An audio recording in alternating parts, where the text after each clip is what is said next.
கேரளால வந்து சஞ்சு சாம்சன் வந்து ஒரு பெரிய சூப்பர் ஸ்டார். மம்முட்டி, மோகன்லால், ஃபகத் ஃபாசில் மாரி. இப்போ சஞ்சு சாம்சன் வந்து ஒரு படமா எடுக்கணும்னா ஒரு சூப்பரான ஒரு கிளைமேக்ஸ் வேணும்.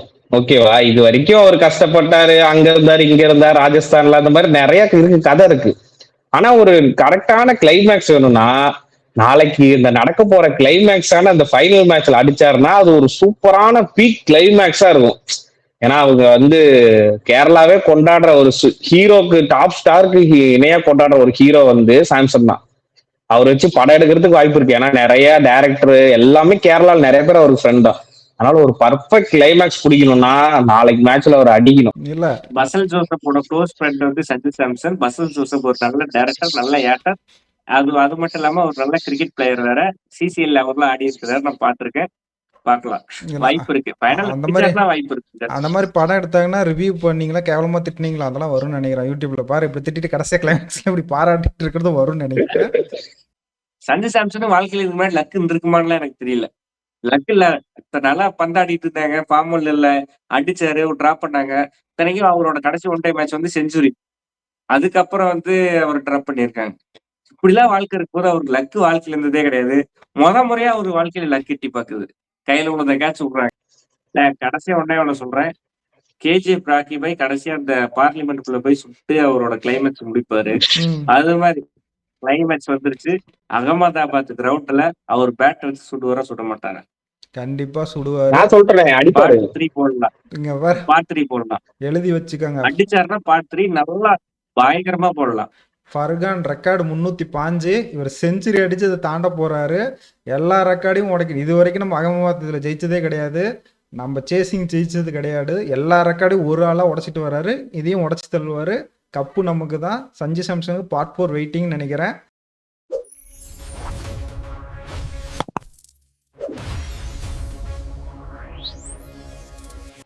சேட்டாதான் அந்த மாதிரி. நேத்து சஞ்சு சாம்சன் மேட்ச்ல என்ன அடி!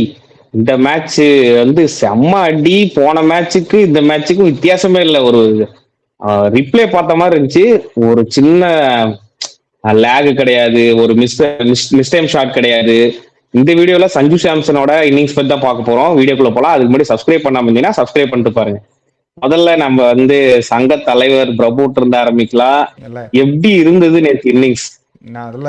சங்க தலைவர் இல்ல, அகில உலக ரசிகர் மன்ற தலைவர் சஞ்சு சாம்சனுக்கு. இல்ல, நம்ம இந்த சேனல்ல ப்ராமிஸ் பண்ண மாதிரி சஞ்சு சாம்சன் அடிச்சா இந்த வீடியோ, என்ன வீடியோ அது, பாராட்டு வீடியோ, 2வது பார்ட் 2 போடுறோம் அப்படின்னு சொல்லியிருந்தோம். அதே மாதிரி இழுத்துட்டு வந்துட்டேன்.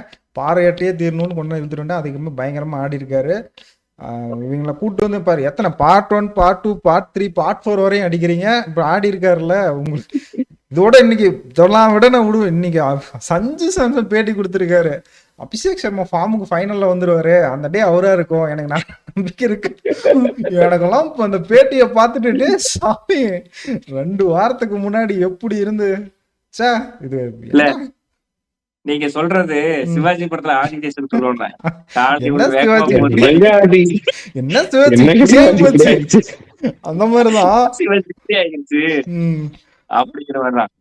நம்ம நியூசிலாந்து சீரீஸ்ல 4வது மேட்ச் 5வது மேட்ச் நம்ம அதுக்கு சஞ்சு சாம்சன் பிளாப்ஸ் கண்டினியூஷன் சொல்லிட்டு அந்த தம்ப்நெயில் கூட இருக்கும். அப்படியே ஒட்டஞ்சு போய் இப்படி உட்காந்துட்டு கட்டு தட்டில ஒரு மாதிரி போட்டிருப்போம் நம்ம கூட. அது அன்னைக்கு அப்படி இருந்தவரு இன்னைக்கு வந்து செம்ம கான்பிடன்ஸ். எப்படின்னா இந்தியா டீம்ல ஹார்திக் பாண்டியாக்கு அடுத்தபடி சுவாக கான்பிடன்ஸா இருக்கிறது சஞ்சு சாம்சன் மட்டும். எனக்கு இல்ல, எனக்கு ஒண்ணு புரியல. இப்ப அவரு 4 மேட்ச் அடிக்கல. கடைசி மேட்ச் திருவனந்தபுரம்ல நடக்கும்போது சூர்யா அவரு வந்து பாருங்க, ஹீரோ வராரு, உங்க ஹீரோ வர. ஏன்னா இப்ப ஒருத்தர் அடிக்கலாம் கொஞ்சமாவது ஒரு இது இருக்கும். அதனால உங்க ஹீரோ வராரு, வழி விடுங்க, ஃபேன்ஸ் எல்லாம் வழி விடுங்கன்னு அந்த ஏர்போர்ட்ல பண்ண வீடியோலாம் இருக்கு. ஒரு அவ்வளோ கான்ஃபிடென்ட்டா இருந்தாரு. இதுக்கேற்ற மாதிரி நானும் கொஞ்சம் அவர் அடிக்கலங்க வச்சிரும், கொஞ்சம் சோகமா இருப்போம். அப்படிலாம் இல்லை, அவரு ஒரு நாளுங்கிற மாதிரி இது ஒரு டே அப்படின்னு கடந்து போற மாதிரி ஜாலியா இருந்தாரு. அந்த கான்ஃபிடென்ட் தான் இன்னைக்கு அவர் இந்த அளவுக்கு கொண்டு வந்திருக்கு. சொல்லுங்க. ஒன்னே ஒண்ணுதான், அதான் இந்த கான்பிடன்ட். இது எல்லாமே தெரிஞ்சு மெயினா நம்ம சஞ்சு சாம்சனுக்கு கிரெடிட்டும் கொடுத்தாகணும். அவரு தான் அடிச்சு கான்பிடன்ஸா வந்திருக்காரு. அது இல்லாம நம்ம சூர்யாவுக்கும் கௌதம் கம்பீருக்கும் ஒரு சின்ன கிரெடிட் கொடுத்தாகணும். ஏன்னா டீம்ல ரொம்ப நாளா பேக் பண்ணிருக்காங்க, மேனேஜ்மெண்ட்டும் சரி கேப்டனும் சரி. ரொம்ப நாளா அவர் அடிக்கலைனாலுமே பேக் பண்ணிட்டு இருக்காங்க. நம்மளே பேசணும், வேர்ல்டு கப் ஸ்குவாட்ல சாம்சன் பேர்லாம் இருக்காது அப்படின்னு பேசிட்டு இருந்தோம். ஆனா பாத்தீங்கன்னா பேர் வந்தது. அதுக்கப்புறம் அப்பயுமே அந்த ஓப்பனிங் காம்பினேஷன் மாத்த மாட்டாங்க அப்படின்னு நினைச்சோம். 3 லெஃப்ட் ஹேண்டரோட தான் போவாங்கன்னு பார்த்தா மாத்துனாங்க. திலக்கு கீழே இருக்குனாங்க. அதனால மேனேஜ்மெண்ட்டுமே ஒரு பெரிய ரோல் பண்ணிருக்கு அவரோட இதுல. இப்ப அவர் சொல்றது கரெக்ட் தான். நம்ம கம்பீருக்கும், ஸ்கைக்கும் வந்து அவர் வந்து பயங்கரமா ஒரு 2 பேத்துக்குமே கிரெடிட்ஸ் குடுத்தே ஆகணும். வேற எந்த கேப்டனும், வேற எந்த கோச்சுமே வந்து சஞ்சு சாம்சனே உங்களுக்கு பேக் பண்ணதே கிடையாது. என்னதான் நம்ம ஆஸ்திரேலியா சீரிஸ்ல டிராப் பண்ணாலும், ஏசியா கப்ல கீழ இறக்குனாலும், சஞ்சு சாம்சன பேக்கப் பண்ணது கம்பீர். கம்பீர் வந்து ஏகப்பட்ட கிரெடிட்ஸ் குடுத்தாகணும். வாழ்க்கையில இல்ல சொல்லுங்க. அவர் ஃபார்ம் அவுட் ஆனது காரணமும் கம்பீர் தான். இங்க ஒரே சான்ஸ் கம்பீர். நல்லா விளையாண்டு இருந்த பிளேயர் இதை தான் சொன்னேன். இப்படி விளையாண்டுட்டு இருந்தா நான் பார்த்திருக்கேன். அப்பதான் கொண்டு வந்து கில்ல உள்ள சொருகுறாங்க. அந்த தப்பு பண்ணதுனால தானே அவருக்கு ஃபார்ம் அவுட் ஆச்சு. அதுவும் இல்லாம கீப்பிங் கிளவுஸ்லாம் புடுங்கினதெல்லாம் அதெல்லாம் நான் ஒத்துக்க மாட்டேன். 50 கொடுக்கலாம், ஒத்துக்கிறேன். 50-50 கொடுக்கலாம் கம்பீருக்கு. சூர்யாவுக்கு வேணா 100 இல்ல கொடுக்கலாம். நீங்க சொல்றது எல்லாமே ஓகே, நான் ஒத்துக்கிறேன். அவரோட கேரியர் கிராஃப் டவுன்ஃபால் ஆனது காரணம் இஷான் கிஷன் தான். அவரு இஷான் கிஷன் மட்டும் அன்னைக்கு திலக் வர்மா தான் முக்கிய காரணம். திலக் வர்மாக்கு இன்ஜுரி ஆகலைன்னா இஷான் கிஷன் உள்ளேயே ஆடி இருக்க மாட்டான். இஷான் கிஷன் உள்ள ஆடி என்ன பிரச்சனைன்னா, சஞ்சு சாம்சன் அந்த 5 மேட்ச் ஃபெயிலியர் ஆகும்போது இஷான் கிஷன் ஒரு சதம் 2 50 அடிச்சிட்டான். அதுதான் சஞ்சு சாம்சன் பிளேஸ்ல வந்து கத்தி வச்சாங்க. நீங்க அப்புறம் சதமும் 50 அடிச்சதுக்கு அப்புறம் இஷான் கிஷன் வெளியே உட்கார வைக்க முடியாது. Sanju Samson 5 match double digit தொடவே இல்லை. வேற வழி இல்லாம உட்கார வச்சாங்க. ரிங்கு சிங்குக்கு எங்க அப்பா தவறுவாருன்னு யாரும் எந்த நேரத்துலயும் எதிர்பார்க்கல. அபிஷேக் சர்மாவும் நல்லா ஃபார்ம் அவுட் ஆப்ஷன் போட்டாவே 2 பேரும் அவுட் ஆயிட்டாங்க. காலம் எப்படின்னா, அன்னைக்கு தோத்து விட்டதோட இன்னைக்கு வெற்றி அடைய வச்சிருக்கு. அன்னைக்கு ஊரே பேசிச்சு, இன்னைக்கு ஊரே பாராட்டுது. அன்னைக்கு பஞ்சாப் வந்து அன்னைக்கு பஞ்சாப் கிங்ஸ் வந்து ஒரு ட்வீட் போட்டாங்க. அன்னைக்கு நீ தனியா இருந்த, இன்னைக்கு நீ ஒரு தனி ஒருவனா இருந்து இந்தியாவே ஜெயிக்க வச்ச அப்படின்னு சொல்லிட்டு ஹிந்தியில போட்டிருந்தானுங்க. அதை பார்க்கும் போது நமக்கு உலகினில் யாரும் தோக்கா வீரன் அப்படின்னு சொல்லிட்டு ஆவேசம் படத்துல ஒரு பாட்டு வருமா, அதை போட்டுதானே. அதை பார்க்கும்போது கம்பீர் அவ்வளவு பேசுறேன் நானு. எனக்கே அப்படி புல் அரிச்சு அந்த ரீல்ஸ் பார்க்கும்போது வேற லெவல் இருந்துச்சு. நன்னோடு குவைட்ஸ் எல்லாம் பார்க்கும்போது உலகத்துல எவன் அதிகமா தோல்வி சந்திக்கிறானோ அவன் தான் அவனை தன்னை மெருகேத்தி அவன் ஒரு வீரனா போர் வீரனா மீண்டு எழுவான். அது மாதிரி சஞ்சு சாம்சன் வந்துட்டான். ஒரே வாய்ப்பு, லாஸ்ட் ஒன் டைம். சஞ்சு சாம்சனோட வாழ்க்கைய டோனி பேரு மாதிரி, விராட் கோலி பேரு மாதிரி என்னைக்கு காலத்துக்கும் அவனை இனிமே ஆடுறாங்க ஆடல வேற விஷயமே இல்ல. காலத்துக்கு அவன் பேர் நிக்கணும்னு வச்சுங்களேன். ஃபைனல்ல மட்டும் மேன் ஆஃப் த மேட்ச் எல்லாம் கூட வேணாம். மேன் ஆஃப் த மேட்ச் வாங்கிட்டா அது கண்டிப்பா ஒரு லெஜெண்ட் பயங்கரமா பேர் நிக்கும். ஒரு 50 ரன், ஒரு 40 ரன் 20 பந்துக்கு அடிச்சிட்டா போதும். சஞ்சு சாம்சனோட கேரியர் பயங்கரமா இருக்கும். சென்னை சூப்பர் கிங்ஸ் செம்ம கான்பிடன்ஸா வந்து ஆட போறாரு. நான் போன வீடியோலயே சொல்லியிருந்தோம். கேரளால வந்து சஞ்சு சாம்சன் வந்து ஒரு பெரிய சூப்பர் ஸ்டார். மம்முட்டி, மோகன்லால், ஃபகத் ஃபாசில் மாதிரி. இப்போ சஞ்சு சாம்சன் வந்து ஒரு படமா எடுக்கணும்னா ஒரு சூப்பரான ஒரு கிளைமேக்ஸ் வேணும். ஓகேவா? இது வரைக்கும் அவர் கஷ்டப்பட்டாரு, அங்க இருந்தாரு, இங்க இருந்தாரு, ராஜஸ்தான்ல அந்த மாதிரி நிறைய இருக்கு, கதை இருக்கு. ஆனா ஒரு கரெக்டான கிளைமேக்ஸ் வேணும்னா நாளைக்கு இந்த நடக்க போற கிளைமேக்ஸான அந்த ஃபைனல் மேட்ச்ல அடிச்சாருன்னா அது ஒரு சூப்பரான பீக் கிளைமேக்ஸா இருக்கும். ஏன்னா அவங்க வந்து கேரளாவே கொண்டாடுற ஒரு ஹீரோக்கு, டாப் ஸ்டாருக்கு இணையா கொண்டாடுற ஒரு ஹீரோ வந்து சாம்சன் தான். அவர் வச்சு படம் எடுக்கிறதுக்கு வாய்ப்பு இருக்கு. ஏன்னா நிறைய டைரக்டர் எல்லாமே கேரளால நிறைய பேர் அவருக்கு ஃப்ரெண்ட் தான். அதனால ஒரு பர்ஃபெக்ட் கிளைமேக்ஸ் பிடிக்கணும்னா நாளைக்கு மேட்ச்ல அவர் அடிக்கணும். ஓகேவா? அந்த அடிஸ்டார்னா சூப்பர் கிளைமேக்ஸ், படம் ஹிட், அந்த மாதிரிதான் அது. இல்ல பசல் ஜோசப்போட க்ளோஸ் ஃப்ரெண்ட் வந்து சஞ்சு சாம்சன். பசல் ஜோசப் ஒரு நல்ல டைரக்டர், நல்ல ஏக்டர். அது மட்டும் இல்லாம ஒரு நல்ல கிரிக்கெட் பிளேயர் வேற. சிசிஎல் லெவல்ல ஆடி இருக்கிறாரு, நான் பார்த்திருக்கேன். பார்க்கலாம், வாய்ப்பு இருக்கு. வாய்ப்பு இருக்கு. அந்த மாதிரி படம் எடுத்தாங்கன்னா ரிவ்யூ பண்ணீங்களா, கேவலமா திட்டினீங்களா, அதெல்லாம் வரும்னு நினைக்கிறேன். யூடியூப்ல பாரு, இப்படி திட்டிட்டு கடைசியா கிளைமேக்ஸ்ல இப்படி பாராட்டிட்டு இருக்கிறது வரும்னு நினைக்கிறேன். அப்புறம் அது இல்லாம நீ சொன்ன சஞ்சு சாம்சன் வந்து அடிச்ச செஞ்சுரி அடிச்சா 4 மேட்ச் டக் அவுட் ஆகுறாரு, கண்டினியூஸா அடிக்க மாட்டேங்கிறாரு அப்படின்னு சொன்ன. பிக் மேட்ச் பிளேயரு பாரு, உனக்கு அடிச்சு கொடுத்துரு. இந்த மேட்ச் ஜெயிச்சாதான் உள்ள. இந்த பிக் மேட்ச் பிளேயர் எல்லாம் ஒத்துக்கல இல்ல. நான் ஏன் இதை சொல்றேன்னா, சஞ்சு சாம்சன் அவன் சொல்லிட்டு வாழ்க்கையில ஒருத்தர் அதிகமா தோல்வி அடையும் போது அவன் வந்து தன்னை மெருகேத்தி இருக்கிறான். இல்லைன்னா சஞ்சு சாம்சன் இதுக்கு முன்னாடி 50-55 இன்னிங்ஸ் ஆடி இருக்கான் சஞ்சு சாம்சன். என்னைக்காவது சதம் அடிச்சு அடுத்த மேட்ச் வந்து டக் அவுட் ஆகாம ஒரு ரன் அடிக்காம அடுத்த மேட்ச் 50 அடிச்சிருக்கானா? வாய்ப்பே கிடையாது. நீங்க சவுத் ஆப்பிரிக்கால சதம் அடிச்ச மேட்ச், அடுத்த மேட்ச் டக் அவுட், அடுத்த மேட்ச் சதம், கண்டினியூஸ் அடுத்த மேட்ச் அடிக்கல. இதுதான் சஞ்சு சாம்சனோட ப்ராப்ளம் ஆச்சு. ஏன்னா சஞ்சு சாம்சன் அடிப்பட்டான். வாழ்க்கையில இழக்கிறதுக்கு ஒண்ணுமே கிடையாது இதுக்கு மேல. நீ சஞ்சு சாம்சன் 2 மேட்ச் அடிக்கலைன்னா இதான் கடைசி டோர்னமெண்ட், இந்தியாவுக்கு மறுபடியும் ஆடவே முடியாது. நீங்க 2 பேருமே சொல்லுங்க. இந்த 2 மேட்ச் அடிக்கல. 10 ரன், இந்த மேட்ச் 12 ரன். சஞ்சு சாம்சன் இதுக்கு அப்புறம் இந்திய கிரிக்கெட் டீமுக்கு ரிலீவ் ஆயிருக்க முடியுமா? இல்ல இப்ப இருக்கிற பேரு, புகழ் எல்லாம் இப்ப இருந்திருக்குமான்னு சொல்லுங்க. இந்த 2 மேட்ச் அடிக்கலைன்னா. நான் அதான் அதுக்கப்புறம் சொல்றேன். இல்ல அதான் நீயே பாராட்டுறியே, கழுவி கழுவி ஊத்தி 5-6 ரெடி ஆகிட்டு இருந்தியா, அதான் நீயே பாராட்டும் போது தெரியலையா அவர் பீக் அடைஞ்சிட்டாருன்ட்டு. இல்ல நான் இப்பயும் ஒன்னே சொல்றேன், ஒண்ணுதான். நீ சொன்ன ஃபைனல்ல வந்துட்டு ஒரு 50 அடிச்சா போதுங்கிற, அப்பயே சொல்லிட்டேன். அவர் செஞ்சுரி அடிக்கிறாரு, கப்பா அவருக்கு கொண்டு வர போறாரு. நான் நீ எனக்கு இவ்வளோ சொல்லிட்டேன், அதுவும் பண்ணிடுவாரு. ஏன்னா செஞ்சுரி இது வரைக்கும் அவரால் அடிக்க முடியல, கண்டிப்பா கடைசி மேட்ச் அடிப்பாரு. அபிஷேக் சர்மாவும் அடிப்பாரு.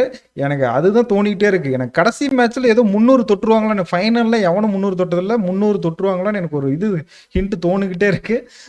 கண்டிப்பா தொடுவாங்க, நீ எழுதி வச்சுக்க. சரி, ஓகே. இது என்ன ப்ரிவியூல பேசுறதெல்லாம் நீ இங்க பேசிட்டு இருக்க. அது அதே மாதிரி இன்னொன்னு சொல்லிடுறேன். சஞ்சு சாம்சன் இது நான் வெர்ஷன் 2.0 தான் பாக்குறேன்.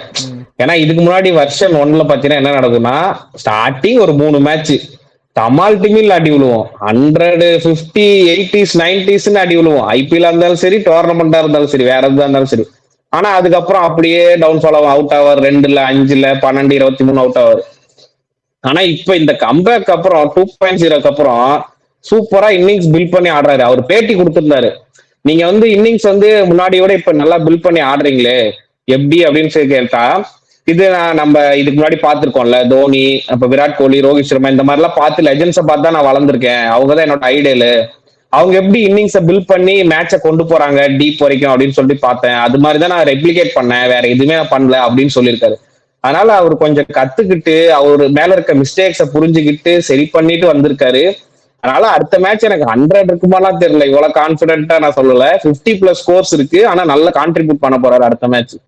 நான் மறுபடியும் சொல்றேன், வாழ்க்கையில அவருக்கு இழக்கிறதுக்கு வேற எதுவுமே இல்ல. கேம் ஆஃப் த்ரோன்ஸ்ல ஜான்ஸ்னோ எதிராளிகிட்ட சாவர போறான், படையை கொண்டு வரான், சாவ போறான்னு கத்தி எடுத்துட்டு வரும், விடாமுயற்சி மியூசிக் போட்டு ரீல்ஸ்ல ஃபயர் விட்டுட்டு இருக்கிறாங்க ஜேக்கப் பத்தலுக்கு. அது மாதிரி சச்சின் சாம்சனுக்கு ஃபயர் விடுற நிலைமை தான். அப்படி இருக்கும் போது என்ன சேர்த்துட்டா அவ்வளவுதான். வாழ்க்கை ஓவருங்கும் போது என்ன பண்றது? கடைசி லாஸ்ட் 1 சான்ஸ், இதுல அடிச்சுன்னா உன் வாழ்க்கை இருக்குன்னு சொல்லும் போது அந்த சான்ஸ சஞ்சு சாம்சன் அல்வாவாட்ட, திருநெல்வேலி அல்வாவாட்ட பயன்படுத்தினதுனால மட்டும்தான் இன்னைக்கு நாம எல்லாரும் பாராட்டி பார்ட் 1 வீடியோ போட்டு, பார்ட் 2 வீடியோ போட்டு பயங்கரமா பேசிட்டு இருக்கிறோம். அது அந்த ஒரு ஆட்டத்துல மட்டும் விட்டாரா? லக்கு. சஞ்சு சாம்சனும் வாழ்க்கையில இதுக்கு முன்னாடி லக்கு இருந்திருக்குமான்லாம் எனக்கு தெரியல. லக் இல்ல, நல்லா பந்தாடிட்டு இருந்தாங்க, ஃபார்ம் இல்ல, அடிச்சாரு, டிராப் பண்ணாங்க. இத்தனைக்கும் அவரோட கடைசி ஒன் டே மேட்ச் செஞ்சுரி. அதுக்கப்புறம் அவர் டிராப் பண்ணியிருக்காங்க. இப்படிலாம் வாழ்க்கை இருக்கும்போது அவருக்கு லக்கு வாழ்க்கையில இருந்ததே கிடையாது. முறையா அவர் வாழ்க்கையில லக் எட்டி பாக்குது. கையில உள்ளத கேட்ச் விடுறாங்க. ரோஹித் சர்மாக்கெல்லாம் ஒரு காலத்துல ஸ்ரீலங்காவோட ஒரு சீரீஸ்ல 5 மேட்சுக்கு 12 ரன் ஸ்ரீலங்கா சீரீஸ். எனக்கு நல்லா ஞாபகம் இருக்கு. 2014 லண்டன் ஒலிம்பிக்ஸ் நடந்துட்டு டைம் நல்லாவே ஞாபகம் இருக்கு. டோனி கேப்டன் அப்புறம் சிக்கர் தவான், ரோஹித் சர்மா அந்த டைம்ல ஓப்பனிங் பார்ட்னர்ஷிப் இறக்கி பார்த்துட்டு இருக்கிறாங்க. அடிக்கவே இல்லை. அந்த ஸ்ரீலங்கா 2016ல இங்க வராங்க. இப்போ ரோஹித் சர்மா அப்ப கொஞ்சம் எஸ்டாப்ளிஷ் ஆகி அந்த 200 ஈஸியா அடிக்கிற காலகட்டம் வந்துருச்சு. அது மாதிரி ஒரு ஸ்டேஜ் இன்னைக்கு வந்துட்டாரு. அவரை ஃபெயிலியர் ஆயிட்டு இருந்தவரு வாழ்க்கையில ஒண்ணும் இழக்கிறது இல்ல. ஒருத்தர் பேக்கப் பண்றாங்கன்னா, ஸ்கையும் கௌதம் கம்பீர் அவங்களுக்கு பேக்கப் பண்றாங்கன்னா, வேற வழியில அவங்களுக்கும் பின்னாடி 15ல வேற பிளேயர் இல்ல, பேக்கப் பண்ணிட்டாங்க. அது டெலிவர் பண்ணிட்டுக்கிறாரு. இதை டெலிவர் பண்ணவர் நான் ஃபைனல்ல எதிர்பார்க்கிறேன். இல்ல நீங்க சொல்றீங்க பேக்கப் பண்றாங்க, அதெல்லாம் ஒத்துக்குவேன். சஞ்சு சாம்சன் நிஜமாவே பயங்கரமா டேலண்டான பிளேயர். ஒன்றும் இந்தியா டீமுக்கு வரதுக்கோசரம் அவருக்கு நீங்க வரதுக்கு முன்னாடியே அவருக்கு ஜஸ்டிஸ் போட்டிருந்தாங்க. ஏன் என்ன சஞ்சு சாம்சன் எடுக்கும், 1 டேல இருந்தே அவருக்கு ஜஸ்டிஸ் போட்டிருக்காங்க. பயங்கர டேலண்ட், பொட்டன்ஷியலான பிளேயரு. அவர் வாய்ப்பு தான் சரியான இடத்துல கிடைக்காம இருந்தது, கிடைச்சி ப்ரூவ் பண்ணிட்டாரு. அங்கிருந்து அவரை கழட்டி விடுவோம் தான் ஒரு இதாகி இப்போ கில்லெல்லாம் சேர்த்திட்டு அவர் கான்ஃபிடென்ட் போய் ஒரு மாதிரி நம்ம வேர்ல்டு கப்புக்கு இருப்போமா, நீ சொன்ன மாதிரி இஷான் கிஷன் அடிக்கவும் இவருக்கு நம்ம வேர்ல்டு கப்பில் இருப்போமா இருக்க மாட்டாங்கிற ஒரு குழப்பம். அதுவும் இல்லாமல் கடைசி மேட்ச்சு க்ளவ்வை வேறு கழட்டணும், அவர் மூஞ்ச பார்க்க முடியல. அவர் க்ளவ் போட்டு கிரவுண்டுக்குள்ளே வந்தார், ஆனால் கம்பீர் வேண்டான்னு சொல்லி இஷான் கிஷனை பண்ணுன்னு சொன்ன வாட்டி அந்த மாதிரி ஒரு கஷ்டம் யாருக்குமே. ஏன்னா அதுக்கு முன்னாடி சீரியஸ்லாம் இதில் உட்காந்து டக்கவுட்டில் உட்காந்துருப்பார், கேமரா அவரே காமிச்சிட்டு இருப்பாங்க, இங்கெல்லாம் விக்கெட் போயிட்டே இருக்கும், இவர் ஆடி இருக்கலாமேன்ட்டு வாய்ப்பு கொடுத்தப்ப இவ்வளோ இப்படி ஆடவும் பயங்கர கான்ஃபிடென்ட் லோவாக இருந்தார். அதுக்கப்புறம் அதுதான் நான் சொல்லிக்கிட்டே இருந்தேன், ஒருத்தனுக்கு டைம்னா அது எப்படி காட்ஸ் பிளான்னு ஒரு வீடியோ பார்த்தேன், அந்த மாதிரி தான் இவருக்கும். காட்ஸ் பிளான்னா எப்படி இருக்கும், பேரு புகழ் அவங்க மேல இருந்த தப்பு, இந்த ஸ்லோயர் ஒனுக்கு உடம்புக்கு போட்டா அவுட் ஆயிடுவாங்க, அதுக்கு எல்லாத்துக்கும் 2 மேட்ச்ல பதில் எழுதி வச்சுட்டாரு. நானா இப்படிதான் சஞ்சு சாம்சன் அப்படின்னு ஒரு ஆட்டோகிராஃப் போட்டு கொடுத்துருக்காரு. வெயிட் பண்ணுவோம். ஃபைனல் ஒன்று இருக்கு. வீடியோ முடிக்கிற மாதிரி ஒன்னே நல்லா சொல்றேன், வாழ்க்கைன்றது ஒரு ரோலர் கோஸ்டர் ரைடு. சஞ்சு சாம்சன்ல வாழ்க்கையில நீங்க பொருத்தி பாத்தீங்கன்னா பக்காவா பர்ஃபெக்ட் ஆகும். ராஜஸ்தான்ல ஒரு டவுன்ல போயிட்டு இருந்தாரு, சூரியவன்ஷி வந்தவொடனே கொஞ்சம் கீழே போயிட்டு இருந்தாங்க. அதுக்கப்புறம் சென்னை மாதிரி ஒரு பெரிய பிரான்ச்சைஸில அவருக்கு பிடிச்ச டீம்ல வந்து தோனி கூட விளையாடுறதுக்கு ஜடேஜா மாதிரி ஒரு பிளேயரை ரீப்ளேஸ் பண்ணிட்டு எடுக்கிறாங்க. அதுக்கப்புறம் அப்படியே கட் பண்ண நியூசிலாந்து சீரீஸ்ல டவுன்ஃபால் ஆகுறாரு. அப்புறம் டீம் விட்டு வெளியே போற பேச்சு வருது. அதுக்கப்புறம் பாத்தீங்கன்னா அபிஷேக் சர்மா கீழே போயிட்டு மறுபடியும் மேல வராரு.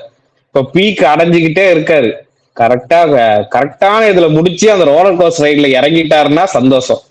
இல்லைன்னா என்ன ஆக போறாரு, அவரோட ஃபியூச்சரே ரொம்ப கேள்விக்குறி ஆயிடும். ஆனா அதனால கரெக்டா முடிப்பாரு நம்பிக்கையோட இந்த வீடியோ முடிச்சிடறோம். நான் கடைசியா ஒன்னே ஒண்ணு சொல்றேன். கேஜிஎஃப் ராக்கி பாய் கடைசியா அந்த பார்லிமெண்ட்டுக்குள்ள போய் சுட்டு அவரோட கிளைமேக்ஸ் முடிப்பாரு. அது மாதிரி கிளைமேக்ஸ் வந்துருச்சு. அகமதாபாத் கிரவுண்ட்ல அவர் பேட் வச்சு சுட மாட்டாங்க. கண்டிப்பா சுடுவாரு. நான் சொல்றேன் அடிப்பாரு. பார்ட் 3 போடலாம். இங்க பாரு, பார்ட் 3 போடலாம். எழுதி வச்சுக்கோங்க. அடிச்சாருன்னா பார்ட் 3 நல்லா பயங்கரமா போடலாம். ஃபர்கான் ரெக்கார்டு 305, இவர் செஞ்சுரி அடிச்சு அதை தாண்ட போறாரு. எல்லா ரெக்கார்டையும் உடைக்கணும். இது வரைக்கும் நம்ம அகமதாபாத் இதுல ஜெயிச்சதே கிடையாது, நம்ம சேசிங் ஜெயிச்சது கிடையாது. எல்லா ரெக்கார்டையும் ஒரு ஆளா உடைச்சிட்டு வர்றாரு. இதையும் உடைச்சு தள்ளுவாரு. கப்பு நமக்கு தான். சஞ்சு சாம்சனுக்கு பார்ட் 4 வெயிட்டிங் நினைக்கிறேன். பார்ட் 4ல இதே இதை மீட் பண்ணுவோம்.